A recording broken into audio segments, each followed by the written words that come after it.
یہ آئیے اس کا سفر دیکھتے ہیں اردو شاعری کا۔ تو اردو شاعری کی ایک گہری اور شاندار تاریخ ہے، یہ سب آپ کو معلوم ہے، اور اس وقت بھی یقیناً تاریخ بن رہی ہے، لمحہ بلمحہ تاریخ بن رہی ہوتی ہے آئندہ کے لیے۔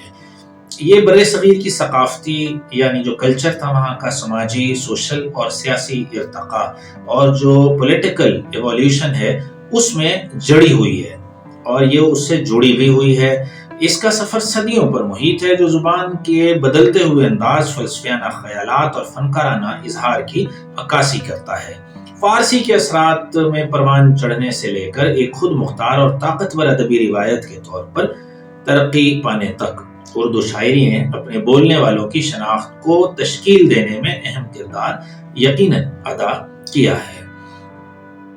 اور اس کی جو جڑیں ہیں، جیسے ہم نے بات کی، وہ قرون وسطیٰ یعنی مڈل ایجز، جو یہ 13ویں 14ویں بلکہ مینلی تو 11ویں 12ویں سے، لیکن چلیں آسانی کے لیے 13ویں 14ویں صدی میں یہ سلسلہ شروع ہوتا ہے، جب دہلی سلطنت میں فارسی کو علمی اور ادبی زبان سمجھا جاتا تھا۔ یہی رواج تھا۔ ابتدا میں عوامی زبان کے طور پر پروان چڑھنے والے اردو نے بتدریج فارسی کے ادبی عناصر کو جذب کر لیا، جس سے ایک منفرد شاعرانہ روایت کی بنیاد پڑی۔ اس کے بعد فارسی کے ساتھ ساتھ ہندوازم کے یا ہندو لینگویج کے یا سنسکرت کے اثرات بھی ظاہر اس پر مرتب ہوئے، اور اسلوب کو گہرے طور پر متاثر ہونا پڑا۔ اس نے ایک مہذب اور نفیس ادبی ڈھانچہ فراہم کیا، جبکہ ہندی اور اس کی بولیوں نے مقامی محاورات، استعارے اور لوک روایات شامل کی۔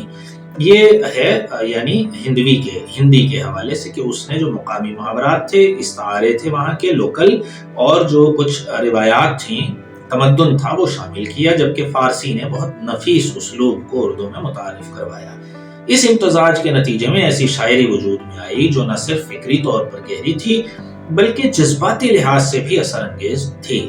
ابتدائی اردو شعراء اکثر فارسی اور مقامی زبانوں کا امتزاج کرتے تھے، جس سے مستقبل کی ترقی کی راہ ہموار ہوئی بھی، اور کچھ ناقدین کے نزدیک اردو میں ہلکا سا ایک ملاوٹ سے بھی پیدا ہوئی۔ خیر، وہ ہے ہی ایک مل جل کے جو زبان نئی رنگ بنائے، سب چیزیں ملی جلی ہوتی ہیں، ایٹمز کوئی ایک جیسے نہیں ہوتے، مادے میں مختلف ہی ہوتے ہیں۔ بہرطور امیر خسرو کی خدمات کو اس زمن میں ہم یقیناً یاد کریں گے۔ اردو شاعری کے اولین اور اہم معماروں میں امیر خسرو، جو غالباً 1253 سے 1325 کے دور تک رہے، یہ بہت اہم ہے، جو دہلی سلطنت کے دور میں ایک صوفی شاعر، عالم اور موسیقار تھے۔ انہیں اردو شاعری کی ابتدائی روایت کو تشکیل دینے کا کریڈٹ دیا جاتا ہے، خاص طور پر ان کی پہیلیوں، قوالیوں اور غزلوں کے ذریعے۔ خسرو کے شاعری نہ صرف ان کی فارسی ادبی مہارت کو ظاہر کرتی ہے بلکہ اس میں مقامی ہندوستانی لہجے اور موسیقیت بھی شامل ہے۔ یہ بہت اہم بات ہے جو اسے عام لوگوں کے لیے بھی دلکش بناتی ہے۔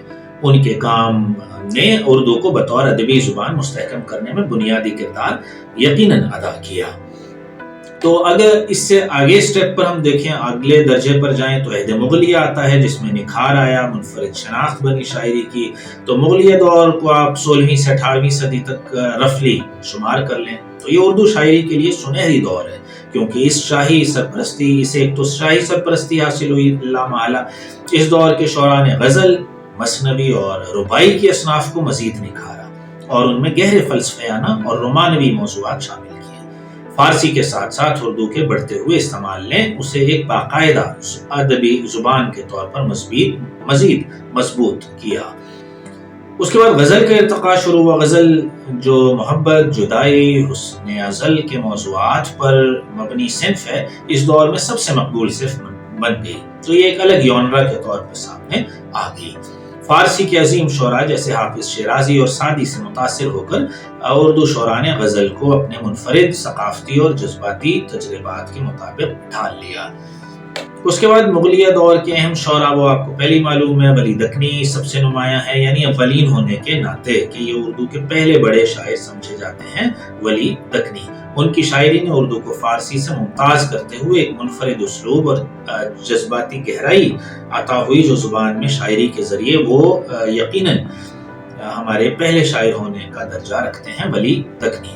اردو شاعری کا ارتقاء یہی نہیں رکا، بلکہ یہ تاریخی واقعات، سیاسی جدوجہد اور نئی نسلوں کی آواز کے ساتھ آگے بڑھتی رہی۔